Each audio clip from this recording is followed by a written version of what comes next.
Hey, welcome to Fort Lauderdale, Florida. Hopping on board the flight number one that I was most anxious for. Anxious this time in a bad way, however, just because of Spirit Airlines, you're never quite sure exactly what kind of experience you're going to get. But this evening we're at Terminal 4 at Fort Lauderdale, which is where Spirit operates out of, Fort Lauderdale being one of Spirit's operating bases. Flying out of Fort Lauderdale, you'll find some of their domestic destinations, but it is their main focus for their Caribbean and their South America travel as well. So you'll find a lot of those out of Fort Lauderdale, but let's head inside and see what's awaiting us at Spirit Airlines. Once inside, we were checking out the terminal. It is a little bit outdated, but being that this terminal is only Spirit, it's got everything we could need for our Spirit Airlines flight, or so I thought.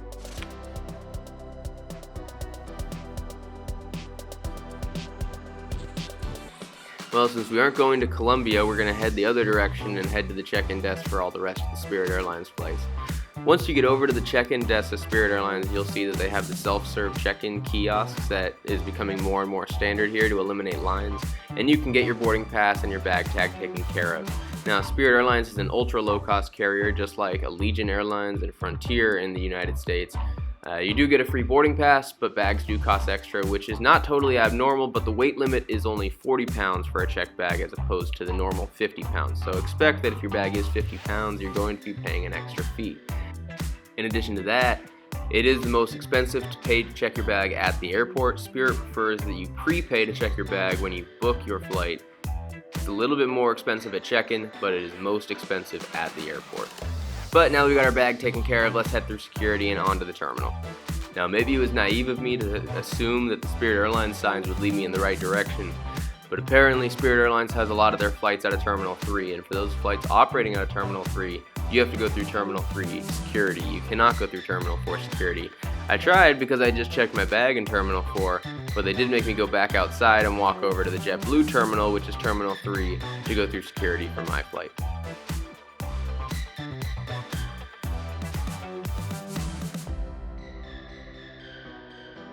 Terminal 3 looks a lot like Terminal 4, just with JetBlue instead of Spirit, but the same kind of look here. Benefit, though, is that TSA did have a much shorter line, so I was able to get in and out of security much quicker and on to the rest of the terminal as well as my flight.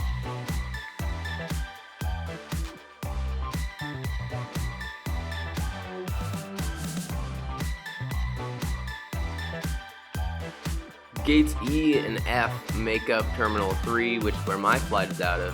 However, I have heard that Terminal G has better food options and it's a better place to hang out and wait for your flight. So we're going to go hang out over there. We've got about an hour before boarding, so let's see what we can eat, see what food options are available to us over in Terminal 4, G Gates.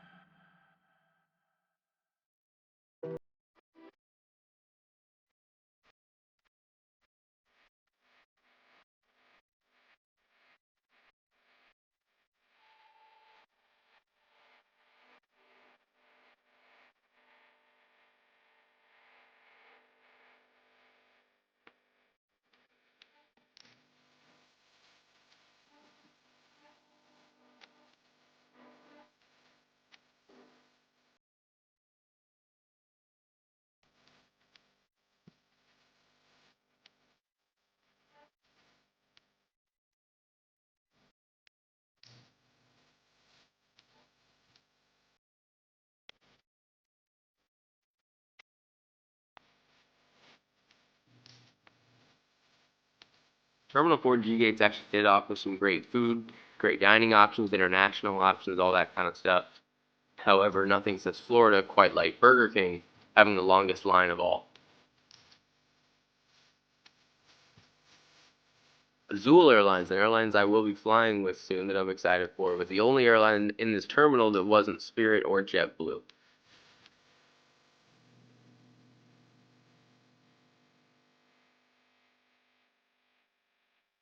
After killing about a half hour getting some food and walking around, I figured it was about time to head over to the F gates, over towards where my airplane's going to be. Over there you can see a Spirit Airlines plane at F2, and our plane's going to be boarding in that general area. Now, the F gates look a little bit more dated than the G gates. There's a little bit less food options, so that's why the G gates were a much better place for me to hang out. But now that the flight should be boarding theoretically in about a half hour, there's not much time to kill anyway. Arrived here at F4. That's going to be our gate today for Chicago O'Hare. Looks like plenty of people are already sitting. I may go towards the end of the concourse to get a nice view since there is no windows at F4.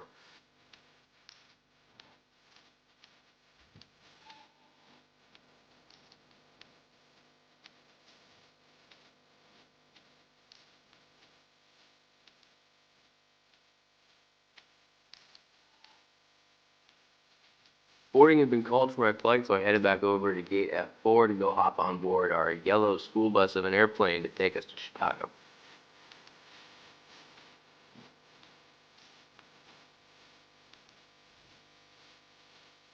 Now, Spirit Airlines does board by zone, and actually the only thing to get you in zone 1 is to pay for a carry-on bag. Carry-on bags are like gold to Spirit Airlines. They charge the most for them, more than checked bag. And the main reason for that is because Spirit Airlines, in order to operate as the low-cost carrier that they are, they have to reduce their time on the ground, and one of the best ways they do that is by minimizing the amount that goes in the overhead bins. Here in the front, you've got your big front seats, as Spirit calls them. I tried to fly these on my next leg on Spirit, so we may have a review coming up on those soon, but they're essentially first-class seats or whatever the Spirit equivalent of first class might be. Behind that, you have your normal 3.3 setup that you'd find on any normal A320. However, just like Allegiant, if you remember that flight report from Stockton not too long ago, the seats are about an inch thick, and they feel about as you'd expect for a seat that's an inch thick.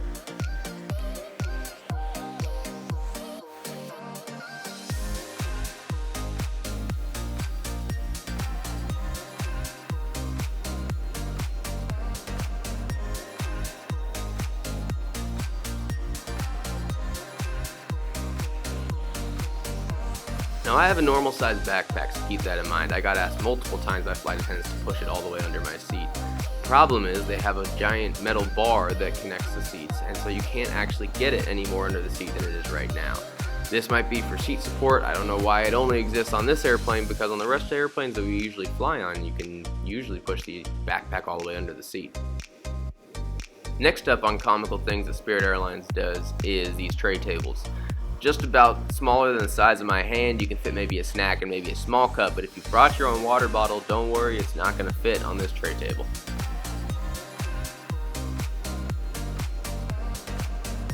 Oh, and these nice armrests here that you have, they're just about as sturdy as anything else you'd expect to find at a dollar store.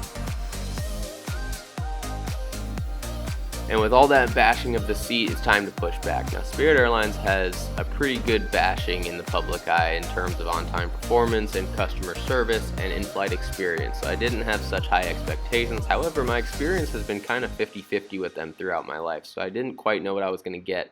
That being said, we actually only pushed back from the gate about 10 minutes late, so we were still looking about an on-time departure, maybe even a few minutes early. So I figured I'd sit back, let the pilots do what they do, and see what time we end up in Chicago.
Once the Atlantic coast disappeared underneath some clouds, flight attendants came around with the beverage cart. Now, just like Allegiant, as this is an ultra low cost carrier, nothing is free, not even a bottle of water, so if you are expecting to get any sort of drinks or snacks on board, be prepared to pay for that. The nice thing the Spirit does offer, however, is what they call bundles, where you can pay for a package of a drink and a snack, or even an alcoholic beverage and a snack, and as long as you bundle them together, you do pay slightly less than you would individually. So there is options for buying food and snacks on board, but just expect that you will be paying for that.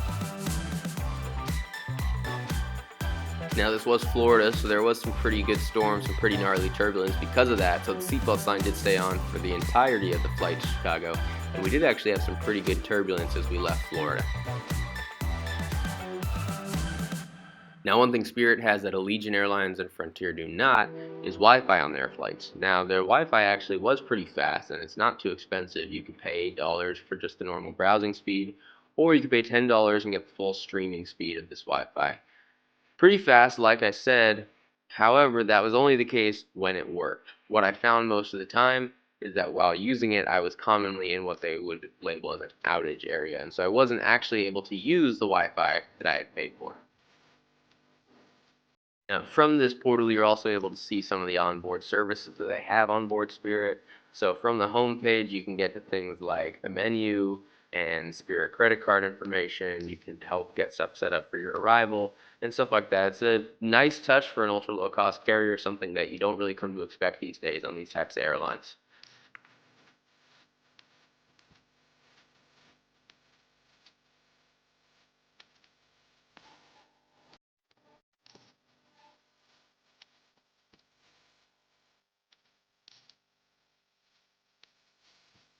And now there is no charging ports on board these low-cost carriers, but as long as your laptop's charged up, there's your portable charger for the day. So I plugged my phone into that as it was dying towards the end of my day here, and it was plenty to get me to Chicago.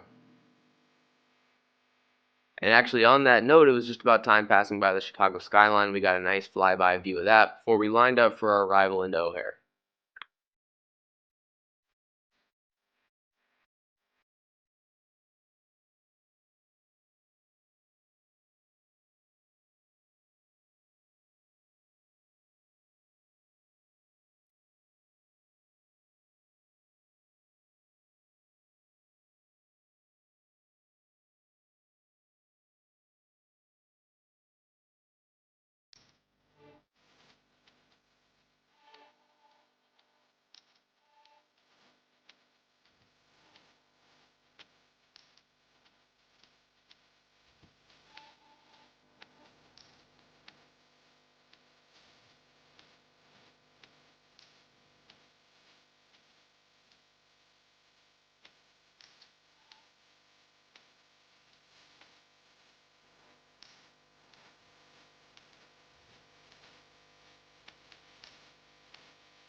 And after a surprisingly short taxi by O'Hare standards, we arrived to a pretty empty terminal by O'Hare standards here, late at night, at an airport that I've walked around more than I'd like to admit.